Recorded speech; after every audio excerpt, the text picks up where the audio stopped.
Poštovani gledalci, vi pratite novo izdanje emisije Intervju nedelje. Ja sam Olivera Manojlović-Štrbac, ovo je produkcija Srpska priča Teslavizija i večeras imam prvu priliku da porazgovaram sa gospodinom koga nazivaju državni neprijatelj broj 1. Zašto je to tako i kakav politički program ima gospodin sa kojim ću večeras razgovarati? Naravno, prepoznali ste iz ovog dela da je u pitanju gospodin Nikola Sandulović, inače predsjednik Republikanske stranke.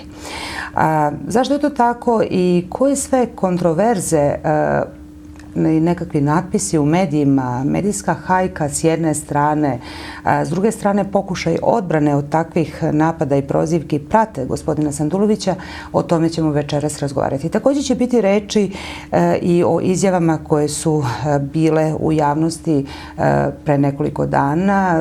Dakle, imamo izjavu Vilijama Vokera, tačnije uporedbu predsjednika Republike Srbije Aleksandra Vučića sa bivšim predsjednikom Slobodanom Miloševićem.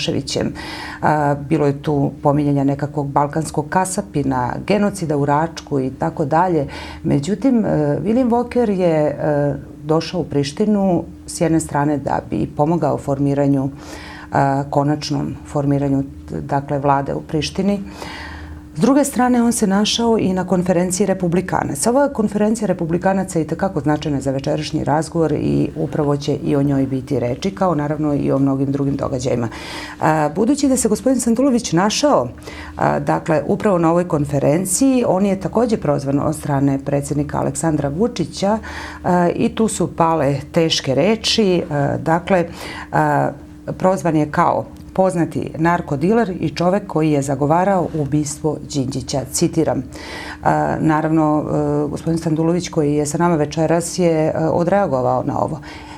Ovo je nekakav uvod. Kakva je reakcija u pitanju? Također ćete imati priliku da čujete od gospodina Nikole Sandulovića. Dobroveče, dobrodošli. Hvala vam što ste se odazvali pozivu. Dobroveče, Olivera, i vama i pozivam sve vaše pratioce i slušalce. Evo, gospodine Sanduloviću, republikanci, jedna od tema zašto republikanci i evo da krenemo od početka. Našli ste se u Prištini, imali ste taj sastanak sa predstavnicima republikanaca iz Južne srpske pokrajine, dakle sa Kosova, i sa gospodinom Vilijamom Vokerom. Vi kao republikanac, odnosno kao predsjednik Republikanske stranke, ja sam pročitala sastavne delove programa, zalažete se za šta konkretno? I po čemu se razlikujete od aktualne srpske vlasti? Pa mi se generalno razlikujemo prvo ideološki, potpuno programski, apsolutno. I ono što čini Republikansku stranku toliko posebnom u ovom političkom mešetarenju je jedan ozbiljan program, a to je Maršalov plan, što je jedino rešenje trenutno za Srbiju u kakvoj se političkoj i finansijskoj situaciji nalazi i Srbija. Ono što smo propustili 1946. kad je uveden jednopartijski sistem komunistički i kad su zabranjene sve političke strukture koje su bile u suprotnosti sa komunističkom ideologijom i sprovođenjem iste, dobili smo šansu posle 76 godina kada sam ja ponovo vratio Republikance, ono što je moj deda osnivao 1919. godine, Nikola Sandulović prvi. I ja sam se, kako mogu sad već otvoreno da kažem, bio sam spreman za tu situaciju koja će jednog dana doći. A ona je, evo, nažalost, došla je. Srpska dijaspora, republikanci uopšte su izvukli taj, mogu sad slobodno kažem, zadnji kec iz rukava i mi republikanci smo se vratili na političku scenu Srbije jer je u pitanju nacionalni interes. Naš plan i program preporoda Srbije je apsolutno isti kao što se i posle rata Nemačka digla iz pepela, to je čist Maršalov plan. Znači, denacionalizacija, promena sistema, uopštenog geopolitičkog buma, što bi trebalo se desiti na Balkanu, i jedno konačno više jedan raskid sa komunističkim sistemom koji dan danas živi ovde. Vi svakako u svom programu, kao jednu od osnovnih programskih smernica, kažete da ste partija centra. a takođe se zalažete za liberalizam, za decentralizaciju. Kakav je vaš, evo kada pominjete nacionalni interes, koje su ključne okosnice oko kojih svi treba da budemo praktično integrisani, gde treba da postoji jedan opšti konsenzus na nivou Srbije kada je u pitanju srpski nacionalni interes? Šta je po vama sve srpski nacionalni interes? Dobro pitanje. Suština bavljenja svake stranke politikom. To bi trebalo da bude jedno osnovno pitanje za svakoga ko sebi dozvoli da bude reprezent neke politike. Ono što je bitno, ja bih prvo napomenuo da smo mi, što se tiče liberalizacije, to se tiče samo ekonomije, jer mi smo totalno liberalni što se toga tiče, dok smo u suprotnosti totalno konzervativni što se tiče starih naših načela, porodice, očuvanja porodice i poštovanja odnosa tate i mame. Znači, u tome smo jako konzervativni i tradicionalno smo opredeljeni ka jednom očuvanju srpske tradicije i uopšte postojanja srpske nacije. Ja bih skrenuo pažnju i postavio bi jedno pitanje uopšteno svim građanima Srbije, koja je to politička struktura do sada izašla ispred javnosti sa jasnim i konkretnim ciljevima šta su nacionalni interesi Srbije. Mi do dan danas nismo uopšte precizirali šta su ti nacionalni interesi i koje su to grupacije ljudi, koje je to segment društva, da li je to parlament ili je to jedan razgovor sa narodom, kakvi su nacionalni interesi Srbije? Mi nemamo nacionalne interese Srbije. Srbija do dana danas nema 10 tačaka nacionalnog interesa. Tih 10 tačaka nacionalnog interesa će se stvoriti onog momenta kada republikanci budu došli na vlast. I tih 10 strana, tih 10 tačaka nacionalnog interesa će biti nepromenljive. Bilo koja stranka posle toga bude bila na vlasti i bilo koja stranka posle toga bude sprovodila neki svoj program unapređenja, jer vidite, svet ide napred i program ne može da bude jednosmeran i konačan ako vi imate nagle geopolitičke promene, tehnologije, raseljavanja, migracije i tako dalje. Tako da republikanska stranka će ono prvo dati odgovor naciji, a to ćemo prikazati kroz 10 tačaka nacionalnih interesa. Jedna od osnovnih tačaka nacionalnih interesa je očuvanja same nacije. Mi smo počeli da gubimo mladost, mi smo počeli da naš integritet prodajemo za fabrike i subvencije tuđe. Mi smo naš natalitet postavili na ni zadnje mesto nacionalnog pitanja. Naša ekonomija je urušena, naše bezbedonosne strukture su pod patronatom stranih službi i intervencija. Mi imamo političke pajace koji se igraju i uče politike dok narod strada i dok mi gubimo teritorije koje su nekada pripadale Srbiji. Tragično je da se iz poraza prave pobede. Kontradiktorno je da trebamo da izađemo, da kroz prozor pogledamo kako nam je dobro, a da u suštini se ljudi bacaju kroz taj isti prozor i ubijaju između sebe od nemaštine, gladi i raseljavanja i iseljavanja iz njihovih kuća. Tako da je ovo pitanje, kako da kažem, anarhično jedno pitanje koje treba se postavi vlasti. Ovo pitanje treba postaviti svim onim strukturama političkim koji su, mogu da kažem onako grubo, bukvalno okupirali Srbiju od 1945. pa do dana današnjeg. Mi smo imali nacionalni interes očuvanje lika i dela jednog komunističkog vođe. Mi smo imali nacionalni interes očuvanja tajnih službi. Mi smo imali nacionalni interes uništavanja srpskog korena i srpske budućnosti. Mi smo imali nacionalni interes da ga nemamo. To su bile ključne tačke svega onog što se sada reflektovalo i što je sada izašlo na videlo. I sad imate jedan kolaps prvog morala, imate kolaps nepoverenja u državne institucije, ogromnu opravdanu sumnju naroda za svakog političkog lidera koji se pojavi novi i koji kaže ja mislim da ovako ne treba, i imate rasprodaju svih naših društvenih imovina. Znači, mi smo ušli u jedan paradoks svega onoga što se pričalo, a što se u praksi pokazalo kao nešto sasvim drugo. Evo, molim vas, govorimo o republikanskoj stranci i dalje. Naime, da li vi prepoznajete neke sličnosti između vas konkretno ovde na terenu, Republikanske stranke i republikanaca u Sjedinjenim Američkim Državama. Šta je to zajedničko? Evo recimo, bilo je najava, čini mi se pre nekih 2 godine, da biste vi mogli da budete u poziciji da se susretnete sa predsjednikom Sjedinjenih Američkih Država Donaldom Trumpom. Da li se to desilo, to ćete nam vi reći, i zašto, jel? Zašto je to bilo važno uopšte da se desi? Da li postoje te sličnosti i kada govorite o nekim svojim kolegama sa kojima možete da razgovarate iz redova Albanaca, da li također postoje te sličnosti? Šta je to što vas približava, a šta je to što vas udaljava u stavovima? Pa, što se tiče same strukture postojanja republikanaca i programa koji se generalno vodi u Americi i koji treba da se reflektuje po pitanju ekonomije, vojne bezbednosti i stabilnosti u regionu kroz naš segment političkog delovanja u Srbiji je apsolutno isti. Ja apsolutno hoću da primenim sve nacionalne interese kako Amerika ima da se primene nacionalni interesi u Srbiji.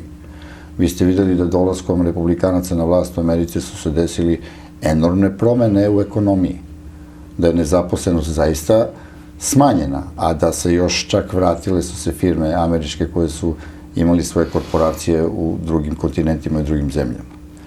Mi nemamo ovde smanjenje nezaposlenosti kao što Aleksandar Vučić kaže, a u stvari mi imamo smanjenje stanovništva. Odoše mladost, odoše sve. I vi kažete mi smo smanjili nezaposlenost. Ne, vi smo smanjili stanovništvo. Ono što je bitno i ono što je jako, kako da kažem, konstruktivno u istoj politici republikanaca Amerike i Srbije je taj jedan tradicionalizam, jedan neskriveni patriotizam, ali ne sa ciljem uništi komšiju, opljačkaj slabijeg i pokaži silu. Politika njihova prema sopstvenom narodu i prema okruženju je apsolutno reflektovana kroz politiku koju ja hoću da sprovedem ovde. Drugo, nemojte da zaboravimo da mi u Americi imamo preko 3 miliona Srba, koji su i tekako zainteresovani za integraciju republikanaca Srbije u republikance Amerike. Taj način života, ta sloboda govora, zaista prava da vi možete i da tužite predsjednika, da vi možete da iznesete svoje stavove, da vi možete da dobijete i 5 doživotnih robija zato što ste nečije dete silovali i ubili. Znači, ja se apsolutno zalažem za te, da kažem, represivne promene u sistemu koji se sada nalazi u Srbiji. Naravno, prioritet moje politike je da se konačno razračunamo politički sa komunizmom i da taj segment naše prošlosti i ove sadašnjosti tmurne, da se to već jedan puta završi. Zašto sam potencirao to? Mislim da je to jedno žarište koje tinja od 1945. kada je Srbija okupirana od komunističkog sistema do dan danas i vidite koliko je to 70 godina traje. To su pipci do one zadnje instance u svakoj pori našeg društva. Apsolutno sam za to da se sprovede politika republikanaca Amerike, da se sprovede, pošto je manja zemlja, mnogo će lakše ići i brže će ići u Srbiju i apsolutno podržavam politiku gospodina Donalda Trumpa koju on vodi. Da li je bilo susreta ili nije bilo susreta i da li će biti susreta, mislim da to sada da ostavimo za neki drugi period, jer će se to vrlo brzo reflektovati i ovde. Da pustimo da gospodin Trump odradi svoju kampanju na jedan način na koji je on prezentovao. Podršku Srba će imati apsolutnu 99%, jer Srba su republikanci i ja sam u svakodnevnom kontaktu sa njima i mi ćemo onako bezrezervno dati punu podršku i svi ćemo dati svoj glas za njega.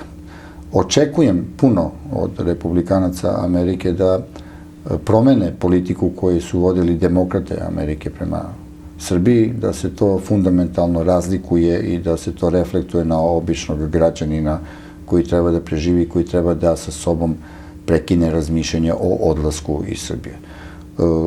Ta politika je politika ekonomije, ta politika je politika stvaranja, ta politika je politika očuvanja svoje teritorije. Videli ste kako je Trump onako surovo, što se tiče migrantske krize, preduzeo korake kao što je preduzela i Mađarska, što ja apsolutno opravdavam, a nemam afinitete da mrzim drugi neki narod. jer nisam tako vaspitan i moja politika i moje opredeljenje mi ne dozvoljavaju da budem za to, ali postoje stvari za koje ne možete da imate drugo rešenje nego da na takav način odbranite život svoje nacije i to su ti nacionalni interesi o kome sam ja govorio. Evo, prosto iz ovog vašeg odgovora se opet nameću pitanja. Pre svega, kažete, republikanci u Srbiji, republikanci u Sjedinjenim Američkim Državama imaju taj, dakle, jedan od osnovnih cilja očuvanja je nacionalnog interesa. Da li mislite da, obzirom da smo mi okupirani, kao što i sami kažete, da će nama biti dozvoljeno uopšte bilo koje stranci ovde, bez obzira da li ona pretenduje da osvoji vlast ili je trenutno na vlasti, da zaštiti taj nacionalni interes? Mi smo prisiljeni da priznajemo zločine koje nismo počinili. Nameću nam se genocidi koji ne postoje. Genocidi koji su izvršeni nad srpskim narodom se ne priznaju u svetu i o njima je nekako i zabranjeno da se priča. Tako se čini. Potpisujemo pogubne sporazume. Briselski sporazum je jedan poguban sporazum. Doduše nije napravio toliku štetu. Hvala Bogu, još rezolucija 1244 je na snazi. Samo je pitanje koliko smo već tim korakom napravili štete. Da li će nama biti dozvoljeno da štitimo taj nacionalni interes? Evo kažete, Sjedinjene Američke Države svaki pedalj svoje teritorije toliko čuvaju da se podiže cela nacija. Ovde kod nas se otima deo teritorije. Još uvek je to u fazi otimačine. Šta mi treba kao narod da učinimo, odnosno šta naši i svi politički akteri bi trebali da učine da bi se odbranio deo srpske zemlje? Pitanje je dobro i ovo je trik pitanje za svakog političara koji se usudio da govori o nekim promenama i da te promene sprovede. Svakako. Ja se osjećam ponekada kao doktor koji je dobio pacijenta na sto koji ima metastaze svih mogućih vitalnih organa. A zar tako nije svakome ko je na čelu Srbije?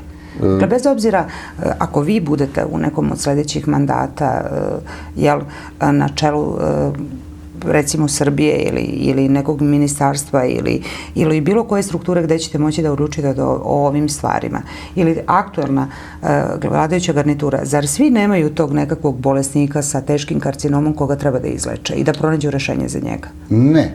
Sad ću da pojednostavim gledalcima u čemu je razlika. Svi dolaze na političku scenu tako što svi dižu tri prsta i pesnica u grudi, Srbija do Tokija, Kosovo je srce Srbije i tako dalje. Kad odu onda u ambasade strane, onda mole, kao što je Aleksandar Vučić molio 2012. godine, da ga dovedu na vlast i omoguće krađu izbora samo da bi došao na vlast, obećavajući da će 2017. biti potpisano nezavisnost Kosova. To upravo uradio i Boris Tadić pre njega i onda je predao vruć krompir njemu. I sad vidite kako, na koji način su se svi prali od toga, a varali su narod i lagali su narod kunući se u jedan veliki patriotizam, u jedno, kako vam kažem, nedvosmisleno predstavljanje sebe kao velikog patriota. Nas i Srbiju, kao i ljude iz Krajine, iz Bosne, iz Kosova, su izdali upravo te patriote. Zagovarajući jednu politiku, prikazujući je, a i za svih nas, koristeći svoje medije, pružajući lažnu sliku o sebi, kao političkom lideru koji je veliki patriota, krijući se iza toga je sklapao tajne dogovore i ugovore i prodavao polako Srbiju. Moj susret sa gospodinom Vokinom prvi put je bio jako konstruktivno, politički smo se razmimoilazili, ali i politički smo se negde slagali. Moje pitanje je bilo ko je doveo Srbiju u ovakvu situaciju i ko je od prethodnika tih političara koji su predstavili Srbiju i potpisivali u ime Srbije, bez znanja Srbije, šta su potpisivali, ko je doveo Srbiju u ovakvu situaciju status quo. I onda sam dobio neke dokumente koje sam mogao da vidim šta je Milan Milutinović potpisivao, šta je Šeinović potpisivao, šta je potpisivao Milošević, šta je Tadić potpisivao, Nikolić i Vučić. I kad pogledate sve šta su oni radili, kakvi su to Srbi koji su sve to radili, i kad pogledate šta oni pričaju, a kad vidite dokument šta su potpisivali, onda shvatite sa kakvim se vi sve političkim prevarantima... A šta su potpisivali, gospodine Sanduloviću? Da li je nešto od toga skriveno od javnosti? Apsolutno je sve skriveno. Sve? apsolutno je sve skriveno. Šta je to što je važno da mi znamo, a oni su potpisali? Ono što Srbija sad u ovom trenutku treba da zna, jer mislim da trebam ta saznanja da doziram, ne zato što njih ne posjedujem, svi već znaju da posjedujem i očigledni su moji susreti gde ta saznanja imam i kao što ste vidjeli u svim mojim objavama imam bukvalno sva saznanja o svakom političkom lideru koji aktivno se bavi politikom sada u Srbije, pogotovo ko je u vlasti i učestvuje u ovim kriminalnim radnjama. Mislim, apsolutno je to već javnosti potpuno jasno. Ono što je katastrofalno, a to mogu sa sigurnošću da vam kažem i to treba naciji da bude jasno, kao i sve što sam do sad govorio, ja sam ih pokazao jedan validni dokument i to ću pokazati, svi su jednoglasno priznavali Kosovo kao nezavisnu teritoriju i kao jednu buduću samostalnu državu. Kao što sam video dokument na koji način je Milošević izdao Krajinu, kao što sam video dokumente o osnivanju zajedničke banke Miloševića i Tuđmana, kao što sam video neke video snimke gde se Vučić dogovarao kolika je cena prodaje Kosova i tako dalje i tako dalje. Ajmo da ostavimo stvari za jednom vruće proleće koje nam dolazi kada će neko imati toliki bezobrazluk i da smogne snage da pomisli da će dobiti ponovo krađom na izborima. Da, pošto su to, kako vam kažem, jedni moji politički konkretni argumenti i ja bih to sačuvao kao dokumente tog. Ali ono što narod treba sada da zna... Da, šta smo potpisali vezano za Južnu srpsku pokrajinu? Apsolutno, ovo što sam rekao, svi su oni, svi, apsolutno. I na taj način su dolazili na vlast. Vi se sećate kako je Tomislav Nikolić u 5 sati popodne proglašen predsjednikom. Dalje, to igde se desilo. Ste to vidjeli u jednoj normalnoj evropskoj državi ili bilo koje da se to desi tako. Svima je bilo jasno šta je i narod melanholičan, uplašen, željan promene, jer više nije mogao da gleda lepog Đorđa Klunija u vidu i liku Borisa Tadića. Svi su pohrlili jer, Bože moj, Toma diploma je dao jednu ogromnu zakletu pred svima, tako mi Boga, nikada neću Kosovo i tako dalje. A sad, tako mi Boga, niko da ga izbaci iz tuđe kuće na Dedinju, iako su mu prestali sve vitalne funkcije nekog državnika u Srbiji. Ma molim vas, gde to ima? I šta se sad dešava? Toma je zaštićen tamo da ne bi progovorio za Aleksandra Vučića, on ga je pustio u tuđe kući i to funkcioniše. Ali da se ne bavim sa luzerima koji su već otpisani politički, jer to će se vrlo brzo vidjeti. Ono što je bitno, šta je, pitali ste me, ja sam dobio tog umirućeg čoveka, ja sam heroj koji trebam da učinim čudo, ne čudo da nosim čaj i da ulazim kroz prozor kao Aleksandar Vučić, ja takva čuda ne znam, ali znam da napravim diplomatsko čudo i da sedem, da porazgovaram i da uđem u srž problema, gde je počelo. Gde je počelo i gde će se završiti ako to ne prekinem gde je počelo. Ja sam donao jednu jako ozbiljnu odluku koja nije popularna, ali koja je odgovorna, visoko odgovorna i patriotski opravdana. Ja hoću da uđem u srž problema da vidim koji je izazvao taj problem. Gde je stao? Ok, rat se desio, zločini su se desili svuda, i s jedne i s druge strane. O genocidu ne bih pričao na takav način, jer je to vrlo optužujuća reč koja treba buduće generacije da nose, kao što to Nemačka će nositi dokle god bude postojala. Naravno da hoću onog momenta kad budem došao na vlast da istražim sve zločine sa svih strana i da osudim svaki zločin koji se desio nad nevinim stanovništvom. I to moja odluka je nepromenljiva. Vidite, Bog je dao dve ruke koje treba da budu iste dužine i kojem dajete i kojem uzimate. Ova vlast ima ruku od 20 cm ona koja treba da daje, a ima ruku od 3 metra ona koja treba da uzima. I tu se ja razlikujem od njih. Ja imam toliku političku hrabrost jer sam čist. Mene niko ne drži u fioci. Mene strane agenture ne plaćaju kao što pokušavaju da mi prišiju. Ja imam otvoren razgovor sa njima kao sa vama, iznosim svoje mišljenje, svoje stavove i spreman sam da priznam tuđe greške zarad mira u budućnosti. Vidite, jako je teško kada vi izađete negde i trebate da govorite o tuđim zločinima i tuđoj krvi koja je prolivena, a da niste učestvovali u tome i da niste podržavali tu vrstu politike. I onda, ajmo šta ćemo? Ajmo Sandulovića da optužimo da je Sandulović izdajnik zato što je seo da razgovara sa nekim kako da rešim problem, kako Srbiju da izvučem iz živog blata, koji su upravo ti isti od 90-ih do dana danas su nas uveli u to. Znate, u mojim razgovorima i sa hrvatskim diplomatama, sa američkim diplomatama, nemačkim, engleskim, kosovskim, albanskim, ja sam naišao na jedan isti odgovor. Gospodine Sanduloviću, gde ste bili onda? Ne bi bilo rata.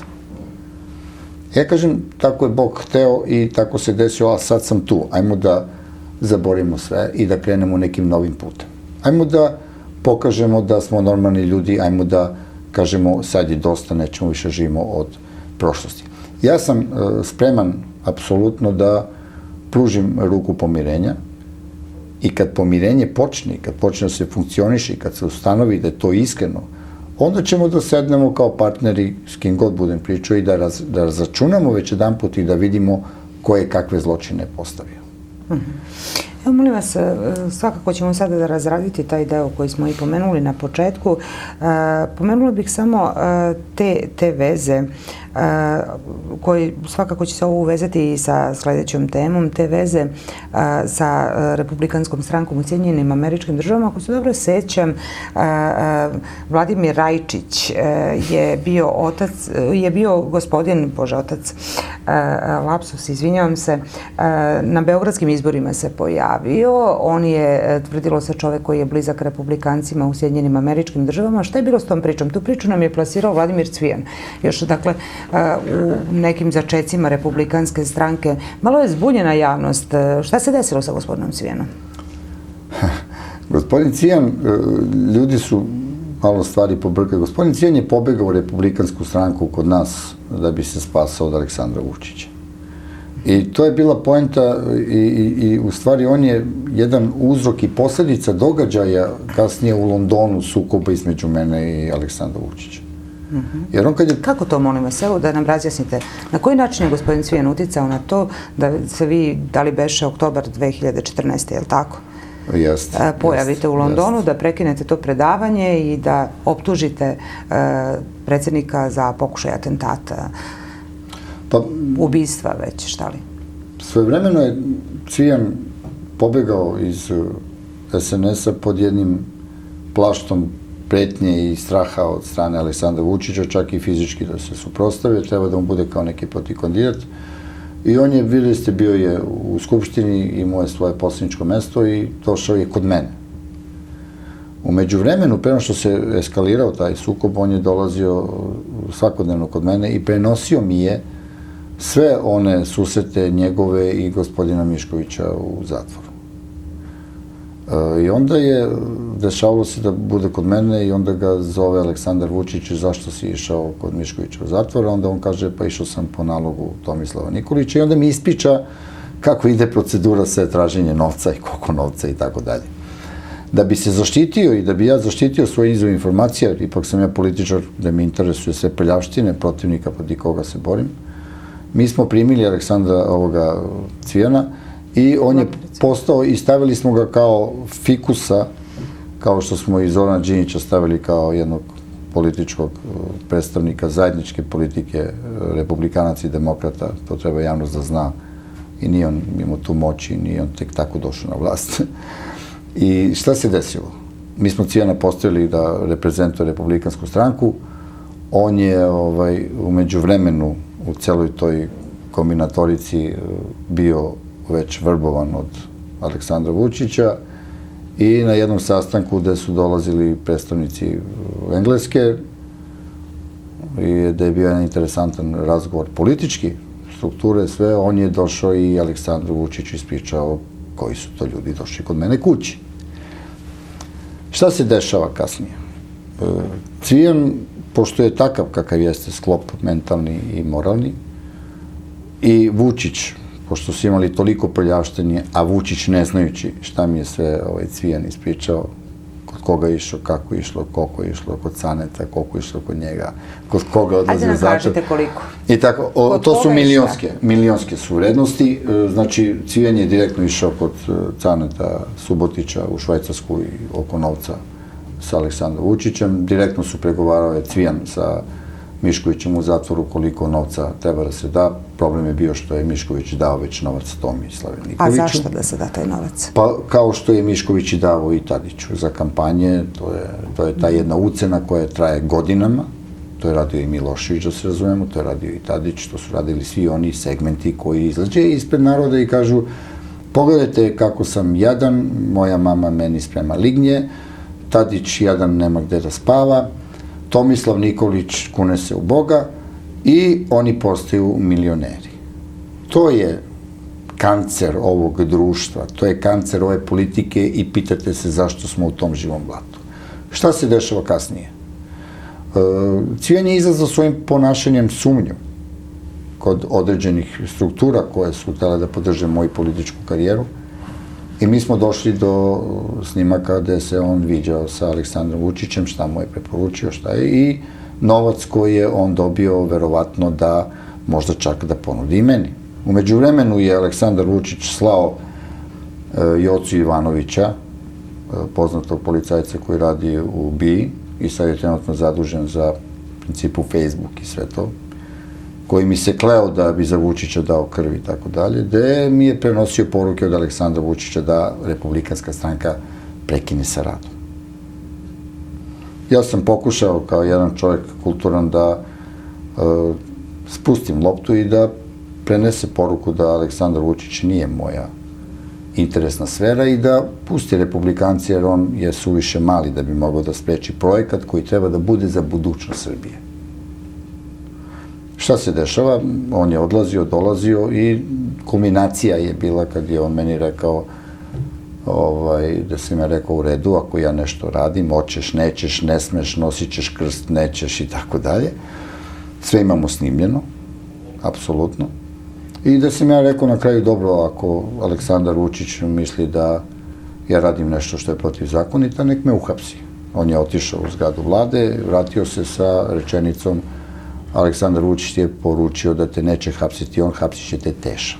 Inače, Teša je taj čuveni čovjek sa Banjice koga svaki put policija hapsi, koji imali smo suđenje i postavili eksploziv, gde sam jedva preživeo, na današnji dan, na bogojavljanje pre 10 godina. Upravo sam htjela da pomenem. Na današnji dan... To je, tako da, ali otprilike 9. januara prošle godine apelacioni sud je oslobodio celu grupu zbog nedostatka dokaza.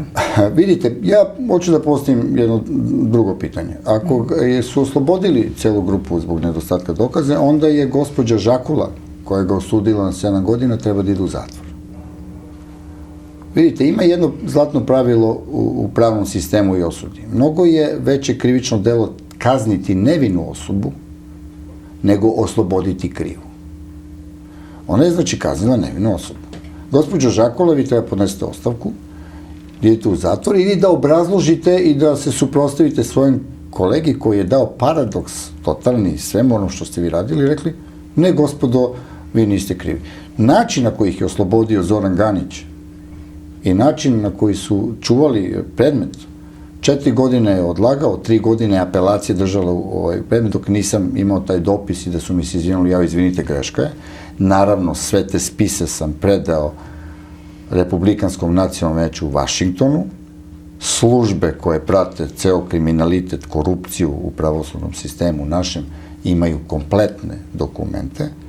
Ja sam predao sve, oni su se veoma zaigrali na način na koji su mislili da će to proći i sad će konsekvence snositi i Zoran Ganić, sudija koji je oslobodio te ljude i avanzovao odmah posle toga, je otišao kao, on je sad sudija koji sudi korupcije, znate, više ne sudi teška ubistva i teroristički čin, to je teroristički čin, izvinite, molim vas, da vas neko digne u vazduh na ulici punoj dece.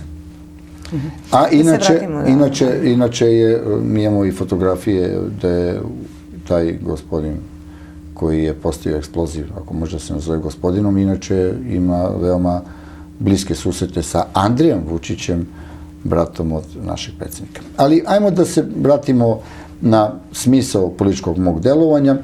Ove stvari će raditi službe kada dođe jedan novi sistem, nova jedna vlast koja će biti pravedna prema svim stanovnicima Srbije, bez obzira o kome se radilo, jer to više narod čeka, više narod je gladan, naviko se gladi i on može da bude još godinu dana gladan, ali više ne može da trpi nepravdu. Znači, ja sam samo jedna zrnce peska od svih nepravdi koje ljudi doživljavaju sa našim pravosuđem. Znači, to je katastrofa. Dakle, molim vas, zastali ste na onom delu gde je bilo predviđeno da vas neko drugi likvidira, pomenuli ste Pešića i evo, molim vas da nastavite.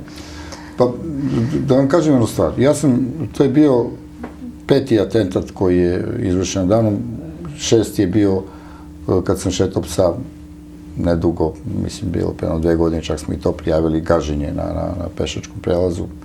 Nije im pošlo za ruku, ono što se kaže, nikako Bog ne da odem, a da ne završim ono zašto sam došao ovde, a to je da pomogne moje Srbiji i mom narodu. Kriminal je očigledan, svakodnevan u našem političkom svetu. Imate kriminalce koje nose službene legitimacije i pištolje, imate grupacije koje prebijaju ljude i privode i teraju na glasanje i tako dalje. Da ne ostanem nedorečen što se tiče Cvijana i kako je Cvijan otišao i tako dalje. Cvijan je naprasno pobegao iz Srbije uzevši novac od Aleksandra Vučića. Čak imam razgovor s njim da sam ga ja pronašao u Americi i pitao sam ga koliko si uzeo i si uzeo 1 milion i sve, odgovor je bio šta te briga i tako dalje, koliko sam uzeo i brže bolje prekinuo vezu. Međutim, mi smo ga locirali, to je bio poenta, i Cvijan ima određene zadatke pranja novca za aktuelnu vlast koje on to sprovodi kako treba. E sad, to je priča o vezi Cvijana i Cvijan je imao samo jednu svrhu da nas predstavlja u parlamentu, pošto po tom pitanju bi bili parlamentarni. Znači, Cvijan političko iskustvo i politički integritet je, kako kažem, 0. Ali to je stari igrač Vučića i on je odigrao svoju ulogu, gde je čak verovatno i rekao da je možda i meni dao pare ili već šta je bilo, jer se od tada Vučić ostrvio, bukvalno, i sačekivali su mi dete, onaj Pana mi je sačekivao ćerku moju u parku, sačekivali su je ispred fakulteta, morala je da promeni studije svoje sa fakulteta pravnog da je bila i dalo je dete već 1. godinu, mi smo je kasnije prebacili na fakultet za diplomatiju i bezbednost.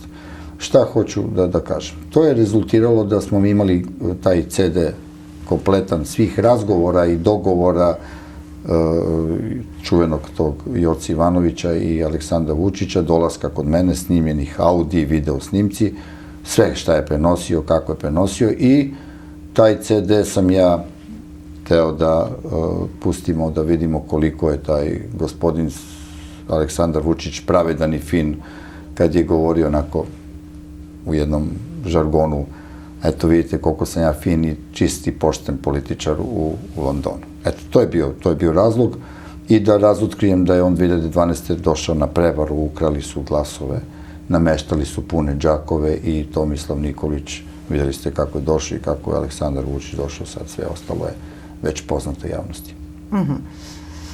Sad molim vas, apropo ovoga što ste rekli, dakle, vi imate situaciju da se nađete u Prištini 14. januara ove godine na konferenciji republikanaca.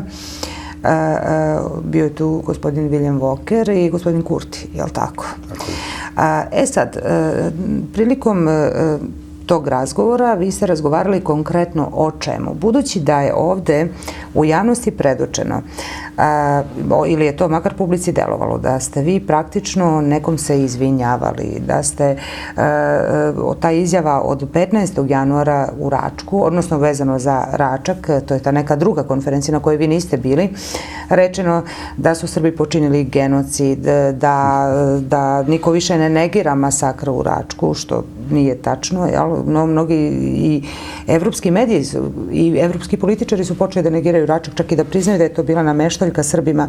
Ali, dakle, šta je suština priče bila 14. januara, jer apropo onoga što je posle 15. januara usledilo, desile su se nekakve izjave kasnije. Prvo je predsjednik Srbije Aleksandar Vučić, po mom skromnom mišljenju, opravdano odreagovao na to što je William Walker rekao za Račak, pogotovo pominjanje termina genocid. Međutim, pale su neke teške reči za vas jer vas je prozvao da ste vi umešani u celu tu priču. Hajde, molim vas, da razjasnimo građanima i publici šta se tu u stvari desilo i da li vi imate ikakve priče sa pominjanjem Račka kao nekakvog masakra, genocida, ili ste vi prosto bili na sastanku na konferenciji republikanaca? Jer meni lično je bilo jako teško pohvatati sve to, zaista pročitala sam više vesti, ali ne znam kako je to delovalo gledaocima. Pa, gospođo Olivera, Izvolite. ja sam vama prvo pokazao, prema što smo počeli, da ste vi videli jednu tablu na kojoj se piše konferencija republikanaca, da govori na konferenciji predsjednik republikanaca Srbije, predsjednik republikanaca Kosova i William Walker. Jeste videli svojim očima? Da. Videli ste. To je bilo 14.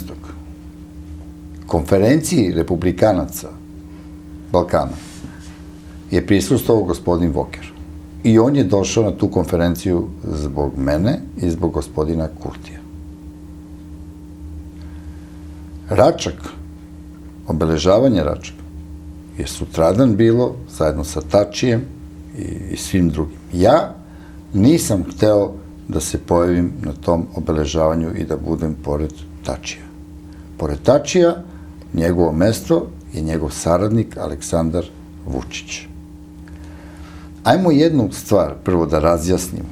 Jednom, ja uvek govorim jednom i više ne ponavljam. Nemam vremena da me neko stalno vraća unazad, kao što sam digao ruke da se više pravdam večito za nešto što nisam. To je stari komunistički sistem. Znate, lako vas nazovu lopovom, kriminalcem, i dok se vi perete, skidate to sa leđa, nikako da možete da dohvatite, vozovi prolaze. A oni rade isto i kažu, on je. Sad će lopov, držite lopov. Ja nisam učestvovao u ratu. Nisam zagovarao rat.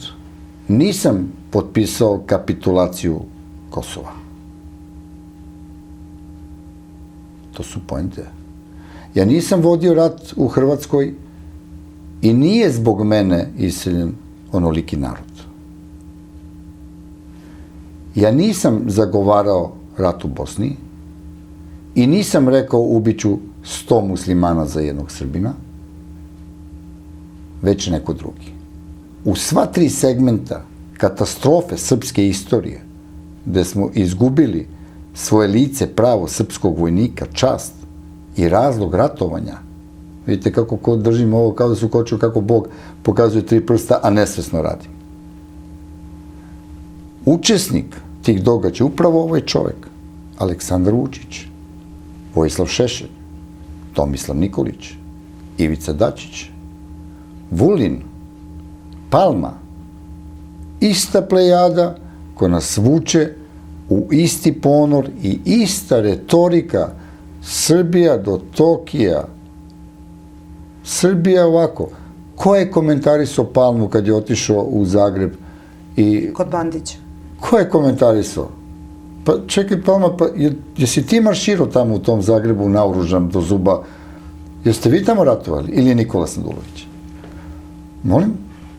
Ko je se šunjao kao Boško Buha sa puškom na leđima sa Vojislavom Šešeljem dok su jeli pasulje, kazani, pili rakije i pucali dole u Sarajevo 3 godina na ljude koji su pili mokraću i na decu? Ja ili on? Dobro, samo u Sarajevu u tom trenutku su i logori za Srbe. Ne, ja samo pričam, ajmo da odmah ne kažemo... Da ne bude jednostrana priča, da se samo dešavalo jednima, dešavalo se paralelno zločin. Ne, ja ne pričam sad o kolektivnim zločinima. Ja sad pričam o ispadu pojedinca. Ja sam imenom zato nazvao. Ja nisam rekao Srbiji. Ja sam rekao Aleksandar Vučić, Palma. Ja samo pričam o posledicama njihovim i šta su oni tražili tamo. Ko ih je poslao? Ko je zagovarao ljude koji su živeli do tada mirno sa svojim komšijama? Uvek ima razmirica. Brat rođeni pa se posveđe oko šljive. 2 druga ceo život odrastaju, pobiju se zbog devojke. Ali oni žive zajedno. Ne ubijaju se, ne pljačkaju se, ne kolju se i ne vade se tuđa deca iz stomaka. Ja pričam o tome. Svi smo prenebegli suštinu. I ja ono što hoću da kažem, a to je vrlo bitno, da su ti ljudi učestvovali u tome. Da su ti ljudi izazvali ta krvoprolića. Ja nisam vidio da su ti bili ljudi protiv rata. Ja nisam vidio to. Ja znam kako je krajina prodata i kako su ti ljudi izigrani I još iskorišćeni, evo vam livada kod Zemuna, gradite kuće, još ćete mi biti glasači. Vidite tu perfidnost. To samo može komunistički mozak da napravi. Iz jednog zla da se izlaze 3 zla i da prikažu kako su dobri. Kako je Krajina prodata? Molim? Kako je Krajina prodata ili izdata? Prodata je na Salveti gde su u Ljubićevu jeli Tuđman i Milošević. Uz jagnjetinu, vino, dobro i uz dogovor sa svojim bratom Borislavom Miloševićem koliko će se i gde će se taj novac u Londonskoj banci pozicionirati. I zašto ne dozvoljavaju da dođe neko novi? Jer će sve izaći na sto. I pa će cela priča, ta ratna priča, da je u stvari bio interes određene grupacije. Da rata nije moralo da bude uopšte. Svi smo mogli da se raziđemo ko hoće da ide gde, kako se ko osjeća ugroženo, ne da živimo normalno. To je bila poenta. Odbilo se Vensoveno plav, Lord Owen je nudio 5 milijardi da živimo zajedno, nisu hteli. Ok, nećeš, ali nemoj da se ubijemo. Šta se dešava? Da se vratimo na suštinu optužbi o meni. Mimo toga, svih tih zlodela koji su oni radili, sad ne pričam šta je ko nama radio, to je druga priča i druga tema. I apsolutno sam sagovornik i za to, jer ni jedan zločin neće opravdati sa čije strane došao. Ali poenta je da ti ljudi koji su zagovarali rat, sada hoće da zagovaraju mir. U javnosti Evrope, u javnosti Rusije, u javnosti Amerike, a unutar Srbije dalje udri, zakolji, ovo naše, vi ste krivi. Valjda postoji nešto i da smo mi krivi. Taj čovek koji je napravio krvoproliće, ubiću 100 muslimana za jednog, koga kamenuju u Srebrenici sa razlogom, majku ne interesuje ko je pogrešio politički kad ona sahrani sina. Ajmo da uđemo u poentu. Ja pričam o životu. Politika je kada se život sredi. I svi zaboravimo da budemo ljudi u politici. A ja na prvom mestu uvek u mojoj policiji hoću da budem čovek, pa ću da budem političar. Mora da počne da u politici se pojavljaju dobri ljudi. Odgovorni ljudi. Koji imaju decu. A ne koji, da ne kažem šta. Ali je poenta toga da ti ljudi koji su govorili sad priča o miru i to ne može da opstane. A sad da se vratimo na izdajstvo. Kako ko tumači moj susret. Pa vidite, politika je priča. Politika je susret i nekad kad se ne slažete sa nekim. Politika je sukob interesa, očuvanja moje zemlje po svaku cenu, sešću sa crnim đavolom da razgovaram. Ja sam produkt loše politike srpske koja se vodila, da sam prinuđen da sednem da pričam sa gospodinom William Walkerom. Nisam ja izazvao. Ja i gospodin William Walker smo se upoznali prošle godine. I mi smo, kako vam kažem, morali da sednemo da pričamo. On u interesu svoje politike i ja u interesu svoje politike.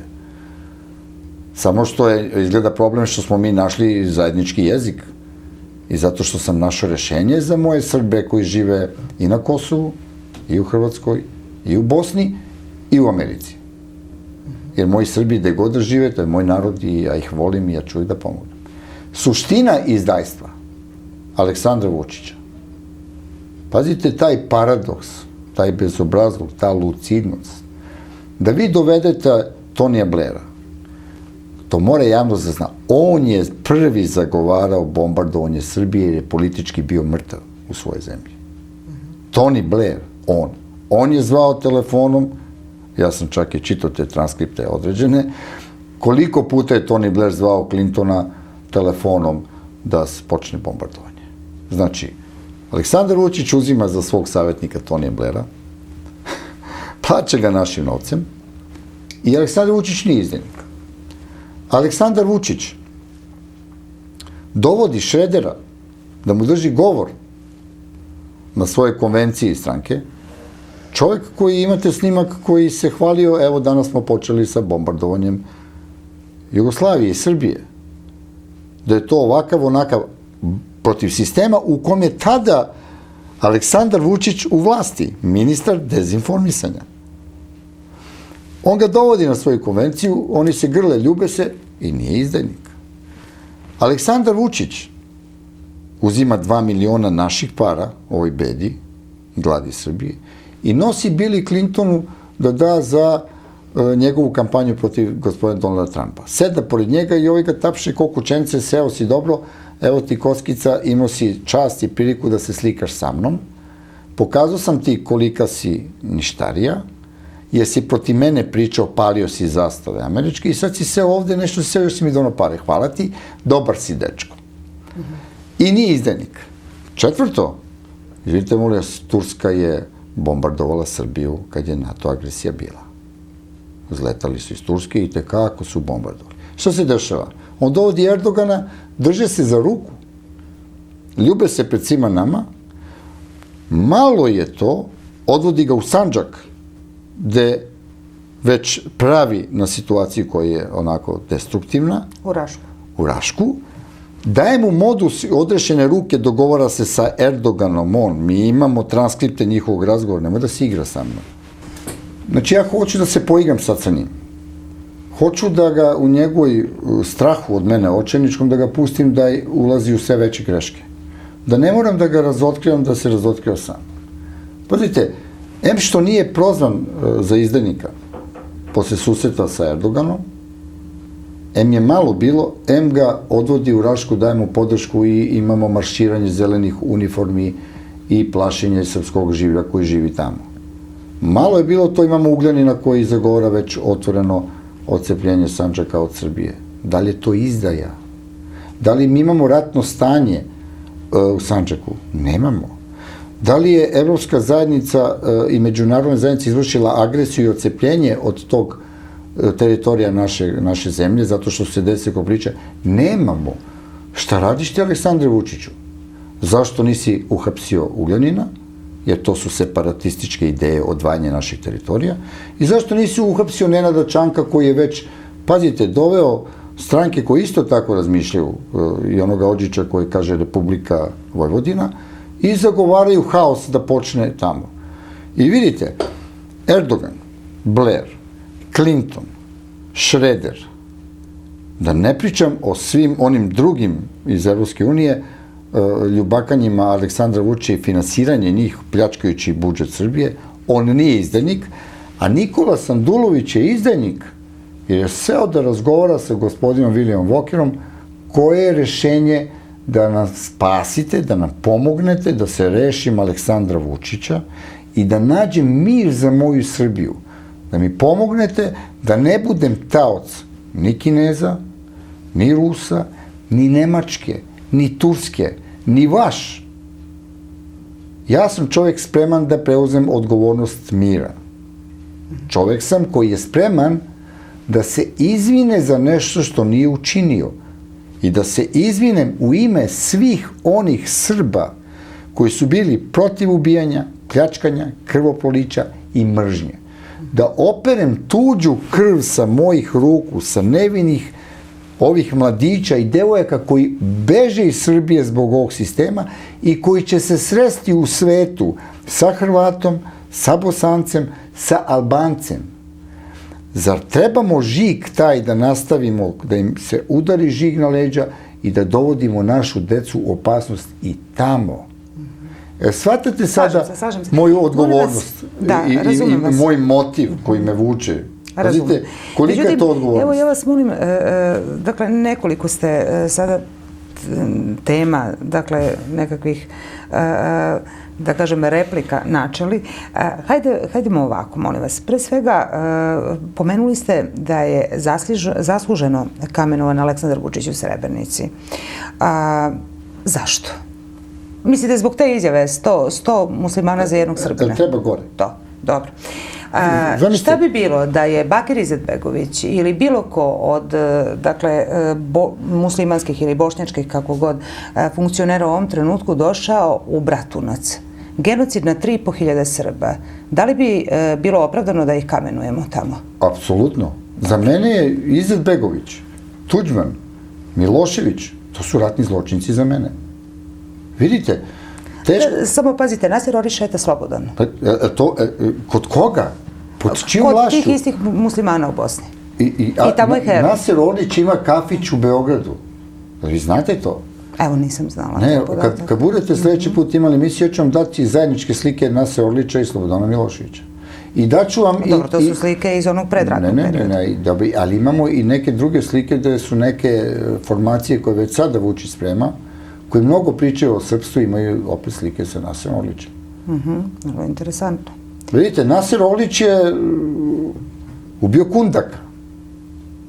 Nasir Orlić je mog prijatelja Sinišu Milenkovića tada ranio u kičmu dok je išao da ga ubije, koji izašao se pozdravi sa Kundukom i Siniša moj je umro kao invalid u kolicima od dekubita i od gangrene. Jer vi mislite da ću ja to da zaboravim? Ubio si nedužnog jer si išao da ubiješ ovoga po nalogu Miloševića. Znate? A svi mi znamo veze Kundaka, intimne veze njega i Mire Markovića. Da. Druga stvar, kada kažete ja sam se izvinio za nešto što nisam počinio i u čemu nisam učestvovao, dakle nemam nikakve veze sa time, da li je, evo, šta je Srbija uradila u prošlosti na Kosovu, odnosno u svojoj južnoj srpskoj pokrajini, šta predstavlja danas, to je svakako jedno pitanje, ali ko je vama dao bilo kakvo izvinjenje sa albanske strane? Jeste ga čuli negde? Jesu priznali nešto? Mnogo. To je apsolutno mnogo i opravdano su mi onako sa iskrenim jednim izvinjenjem su nastupili pored mene. Ja, da kažem, ja sam doživeo da posle te konferencije je ustao čovjek koje je 3 ljudi pobijeno tada. Koji je jedan od ozbiljnih finansijera u Americi, dobrostojeći čovjek i rekao mi je, gospodine Saduliću, ja sam iznenađen, ja sam navikao od Srba da smo doživjeli psovanje, maltretiranje i tako dalje, jedan ljudski ovakav pristup, vi ste za mene čovjek heroj. I on je rekao, Kosovo je čekalo 21 godinu ove vaše reči. Ja sam se u ime poštenih ljudi koji su bili protiv rata, izvinite, molim vas, ja neću da ulazim ko je kriv. Ljudi, zamenili smo teze. Apsolutno, da. Ja pričam o mrtvim ljudima. Da li je bilo namešteno? Nije bilo namešteno. Gde su tužbe za lažnu optužbu takvu? Gde su tužbe? Zašto ne tužite Aleksandra Vučića? Upravo to. Zašto ne tužite? To jeste pitanje, sjajno ste to... A drugo, molim vas, ostali smo uskačeni našim gledalcima i mislim da velika pažnja će biti za sve ovo. Zašto je William Walker došao tu i šta je bila poenta? Ono što je cenzurisano. Šta je na toj konferenciji bilo? William Walker i zašto je cenzurisan ceo snimak i okrenuta priča? Vi ste videli, ja sam pustio snimak. William Walker je nedvosmisleno rekao, ja danas nisam došao na ovu konferenciju da pričam o Račku. Račak se desio... Račak definitivna stvar, desio se, on nije laž. Za njega. Za njega. To nije laž. To je čak genocid. Ne, on nije rekao genocid, on je rekao zločin. I on je rekao svoje mišljenje i čovjek se ogradio, ja nisam došao zbog toga.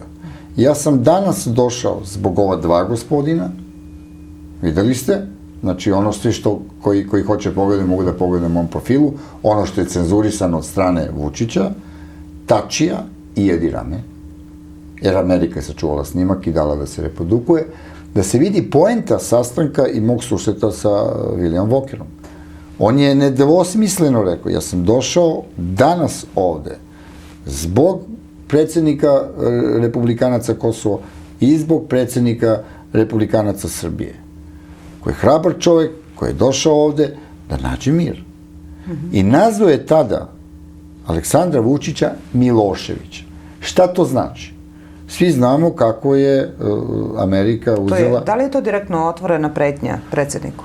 Ne, to je otvoreno da skinemo mi rukavice i da više stvari postane na svoje mesto. To je otvoreno da Aleksandar Vučiću, ti si za nas zločinac koji maltretiraš srpski narod. Vi ste videli, ali Walker je u svojoj izjavi rekao, korupcija je u Srbiji, korupcija je na Kosovu.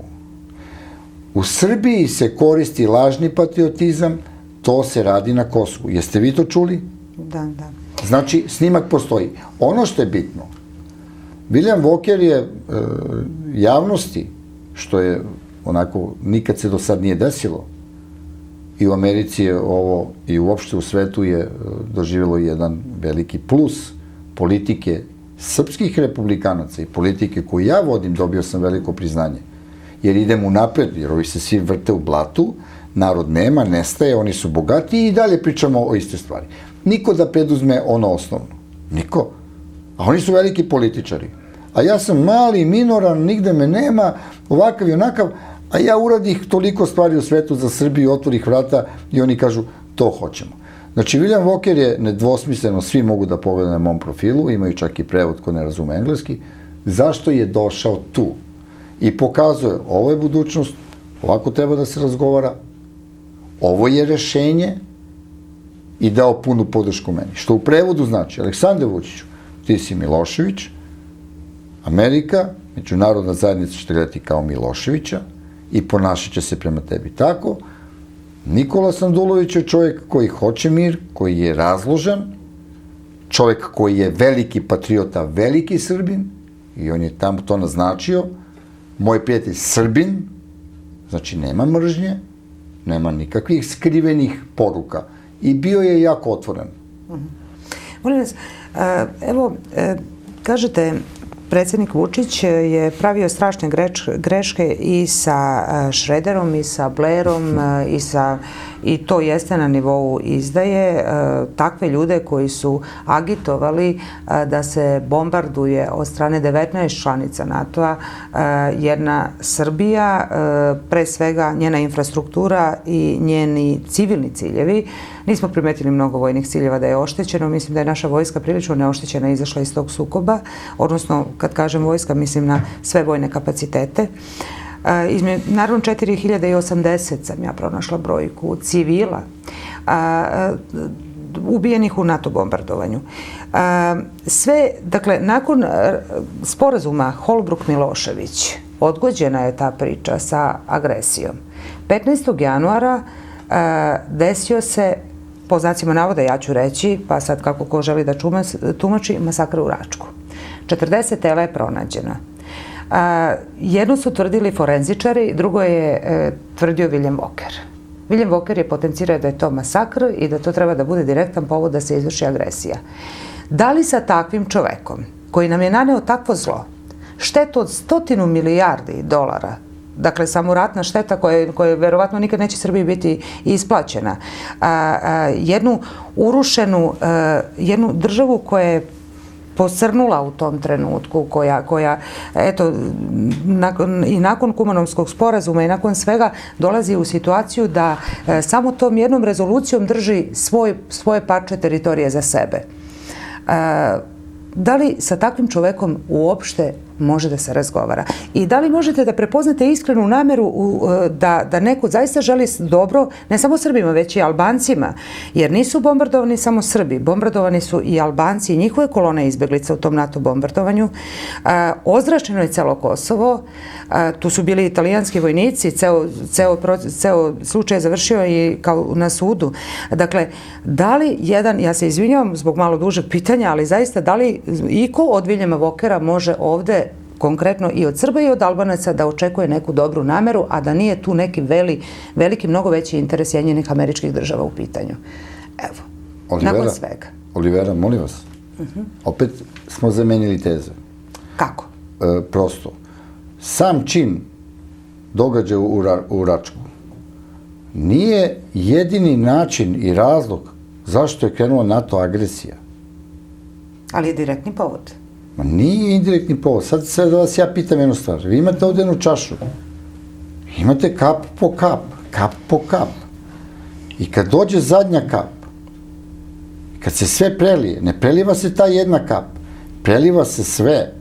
Molim vas, Olivera, vi ste jako inteligentna osoba i novinar sa konkretnim pitanjima. Nemojte da menjamo. Sad smo opet zamenili tezu da li ja treba da sednim. I odmah smo zaboravili da li je Aleksandar Vučić trebao da dovede na svoju konvenciju svoje stranke Šredera, da se ljubi, da ga veliča. Svakako da ne, i tu ćemo se složiti. Ok, znači ne. Da li je trebao da uzme Tonija Blaira za savjetnika? Zašto? Da se još više Srbija opljačka i uništi. Da li je trebao? Ne. Naravno, Da li je trebao da donese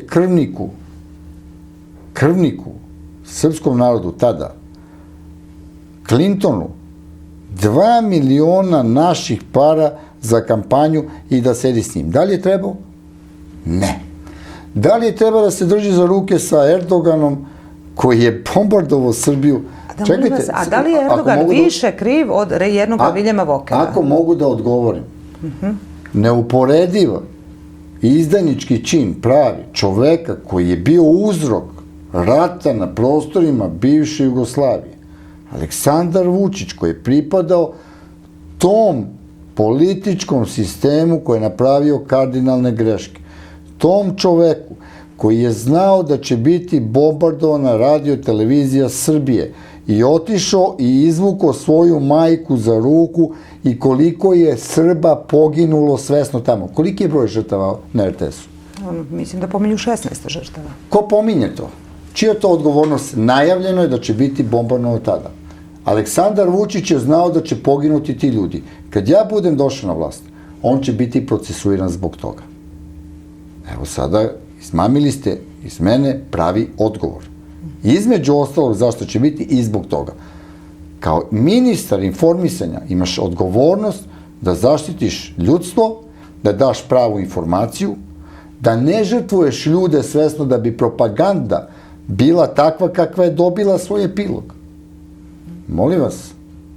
I sada, sve to na jednu stranu, i sad vi mene, posle 20 godina susreta sa Viljamom Vokerom, koji nisam imao dodirnu tačku, koji sam, kad su letele bombe iznad moje kuće, lego na krevet iznad moje dece, pokrio sam se telom svoje dece, koji sam doživeo isto što i svi vi, i tako dalje, gde mi je ta Mira Marković, pošto je direkcija Jula bila u Đure Đakovića, postavila sve rakete, sanduke sa vojnim municijom i sa svim uz ogradu, jer moja ograda se delila od direkcije Jula u Đure Đakovića da živim, da bi lokator se pojavio tu, da bi to srušili i ubili mene i moju decu u kući, da kažu, evo vidite, slučajno, a oni postavili to. Znate, ja imam mnogo stvari koje nisam još rekao, ali direktan, odgovorni čovek za smrt ljudi na RTS-u je Aleksandar Vučić. Srbi moji, dajte prvo da kaznimo zločinca unutar nas zbog kojih ste izgubili svoju decu. Pa ćemo posle da pričamo da li je Nikola Sandulović kriv, što je seo sa Viljamom Vokerom posle 20 godina da pričam o drugim stvarima. Na koji način da spasim... Ali verujete da on može da bude mirotvorac nakon što je bio jedan od glavnih propagatora i izazivača rata? On nije mirotvorac. On je glasnik neke druge američke politike prema Srbiji, a koji sam ja otvorio taj put. Kakva je to politika? To je šansa da Srbija dobije šansu da ne izađe iz ove vlasti ova vlast, da ne izađe iz toga kao genocidni narod, da Srbija pokaže da ima političara koji zna da se izvine i koji zna da traži odgovornost i izvinjenje s druge strane, a da ne bude sukob zbog toga. Za Srbina koji zna da kaže, izvinite molim vas, u Srbiji živi 200 i nešto hiljada Albanaca, u Srbiji živi 300 i nešto hiljada muslimana, u Srbiji živi 70 i nešto hiljade Hrvata. Ljudi, živite, radite, uživajte, volite se, rasterećeni budite od nacionalizma, od šovinizma, od ratnog vihora koji nas je progutao i uništio i Srbiju, i Hrvatsku, i Bosnu, i Kosovo. Jedino je Slovenija prošla kako jeste. I izvukla se iz tog ludila u kome jesmo. Zato je Viljam Voker došao da bude glasnik. Vidite, Viljam Voker je demokrata, on nije republikanac. Onda zamislite kolika je velika želja i zamislite koliki je to politički potez i poverenje koje sam ja dobio da sam ja taj čovjek rešenja ove situacije koje jesmo. Samo da znate, pošto me već pitate, jer apsolutno je svima jasno... Pitam vas zbog javnosti, jer će javnost da percipira to kao ne svojevrsnu izdaju. Zato se pitam. Vidite o izdaji da nema govora, mi smo pričali o budućnosti, ja pričam o budućnosti i to je toliko jasno, postoji ceo snimak razgovora. Ali je ono što javnost više interesuje, svako će reći, pa vi ste pričali nešto i pre toga i pričali ste nešto i posle tog sastanka, što je normalno. Ono što je bitno, treba da znate, da je mišljenje Amerike, Engleske, Indije, Izraela i Rusije čak, da čovjek promene koji je dobar za odnose sutra između Srbije i Makedonije, Srbije i Kosova, Srbije i Albanije, Srbije i Hrvatske, Srbije i Bosne i Hercegovine, da je to Nikola Sandulović. To je poenta bila. To sad, koji budu svi ljudi gledali, sad će biti ono kataklizma za Aleksandra Vučića, shvatit će kakav je njegov politički kraj. I ovo nije politički kraj da nema odgovornosti, kao što se izvukao od odgovornosti za pogrešne odluke, politike, pripremanje raznoraznih sporazuma i privilegija za druge države od strane Borisa Tadića, od strane Nikolića, od strane Vučića. I ovo su sve pogrešni, vidite, iz jednog pogrešnog poteza u drugi. I šta se dešava? Svaki put je sve veći problem i svaki put se traži žrtveno jagnje koje će da prihvati sve njihove probleme, a oni će da kažu, vidite, dok sam ja bio na vlasti, ja nisam priznao Kosovo. Dok sam ja bio na vlasti, vidite, ja sam 3 prste, rekao sam, Srbija moja, Srbija, ja vas volim najviše, a usput vas pljačkam, raseljavam, useljavam migrante, izbacujem žene s decom napolje, bijem vas po ulici, ne rešavam ubistva, transportujem drogu, transportujem oružje, trgujem sa vašom decom, prodajem i tako dalje i tako dalje. Sad zamislite koje je moje opterećenje političko. Da moram da prihvatim sve loše poteze koji su nas doveli do ovde. Pa i Briselski sporazum, ili da? Apsolutno. Vidite, nikada kad preuzimate vlast, vi ne možete kažete, vidite, ja sad preuzimam, ja nemam ništa s ovim, idemo iz početka. Oni kaže, ne, stop. Ovi ljudi su predstavljali većinu vaše države, ovo su odluke vaše vlade, ne ulaze oni od toga kako su oni došli u vladu, kako većina glasa. Njih to ne interesuje nikoga unutrašnje stvari političkog razrešavanja i odluka.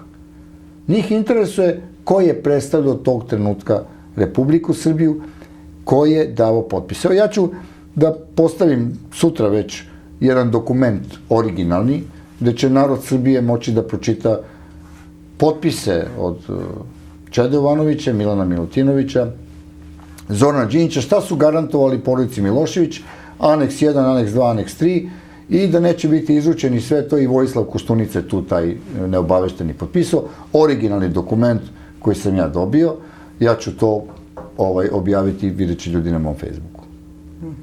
Ko je to vidio? Zašto to javnost ne zna? Mnoge stvari javnost ne zna. Vidite, zato je Nikola Sandulović problem, jer Nikola Sandulović nije čovjek prošlosti. Ja sam čovjek budućnosti. Ja hoću da prihvatim sve što je Srbija pogrešila, ali hoću da znam zašto prihvatam i koje su benefiti toga za moju političku karijeru i za moj narod. Znate, to je ona vaga što mi imamo kao znak naše stranke. Vidite, pogledajte kako je sad to. Ja sam ovde birao šta gubim i šta dobijem. Znao sam da će biti laži oko ovoga. Da, o tome ćemo svakako. Znao sam da će biti laži, jer to je ta Gebelsova politika laži i manipulacije medijima. I oni su, kako vam kažem, narod je već to video. Puno ljudi veruje u mene i veruje u moju političku procenu, jer se ukazalo i pokazalo za svih 7 godina što sam rekao će biti, sve bilo tako.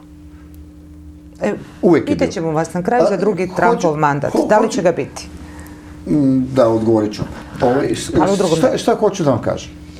Znači, apsolutno je taj njihov ciljna grupa je bilo birača, ljudi koji svakodnevno prilazi. Mi dobijemo između 80 i 100 novih članova dnevno, svaki dan. Ja odgovorim između 100 i 120 mailova svaki dan. I to je za njih neshvatljivo, a drže me u apsolutnom mraku. Kaže, kako to? Pa vratio im se bumerang. Uvijek se čitaju one knjige koje su zabranjene. Znate, a nemate ništa. I gledajte sad jednu stvar.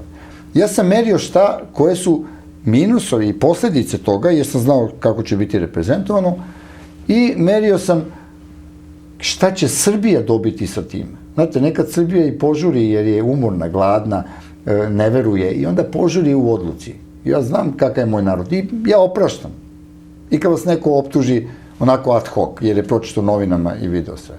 Ali ja u dubini srca svoga i u reakcijama sveta na koje sam naišao i odobravanje moje politike i benefite koje Srbija sad dobila sa mojim ponašanjem takvim političkim, zrelim, odgovornim, da prihvatim i tuđu odgovornost, jer kako god se Vučić predstavio stoje, mi ga vodimo kao naših Srbina, ja moram da prihvatim odgovornosti oni koji su napravili zločine i oni koji nisu, ali da zaštitim one koji nisu. I ja sam izmerio i rekao sam, ok, hoću da se sastanem, hoću da razgovaram, hoću da kažem moje mišljenje, viđenje stvari, rešenje stvari i da vidim da sam ja političar koji je prihvaćen i koji će moći da dobije benefite i strukturu vlasti i podrške koje će se reflektovati na život mojih sugrađana. Apsolutno. I ja sam za to, kao vam kažem, brzo sam razmislio i donosno sam, videli ste, odluku i vidim da je dobra. Dobro. Evo, samo molim vas, kada kažete za Aleksandra Vučića, za aktualnog predsjednika Republike Srbije, da se izvinjavate i u njegovo ime. Šta je to, da li postoji neki segment koji vi znate, koji direktno povezuje predsjednika sa bilo kakvim ratnim zločinom? Osim govora mržnje koji ste malo prepomenuli. Pa evo, ekskluzivno ću reći vama ovde. Što je on iz razgovora koji me prisluškuju je saznao već i već je panika tamo. Aleksandar Vučić i Tomislav Nikolić će biti procesuirani u Hagu. Otkud vam to saznanje? Na osnovu čega? Pa neka on objasni na osnovu čega, ja vam govorim dokument koji sam vidio i da sam razgovarao s jednim predstavnikom Haga. A usput ću vam reći da su se u Interpolu završile upravo 2 istrage velike koje su se vodile za Aleksandra Vučića i njegovog brata. Jedna je istraga i bit će vrlo brzo pokrenuto, jedna istraga što se tiče pranja novca, druga istraga je što se tiče trafik, kako oni to zovu. Trafiking narkotika. Znači, to vam govorim iz prve ruke, to sam vidio kao što gledam ovaj dokument i moj prijatelj koji je preminuo, gospodin Petrit, 5. januara, je bio direktno čovjek koji je bio vezan između KFOR-a i Interpola i tako dalje, da znam, dolazi mi kod mene kući. Gospodine Sanduloviću, zastićemo ovde s jednom kraćom pauzom i nastavljamo naravno razgovor. Tema takođe je ubistvo Olivera Ivanovića, ali takođe i prijava koju ste najavili protiv onoga što vam je stavljeno na teret u tom govoru predsjednika Republike. Svakako interesantan i drugi deo.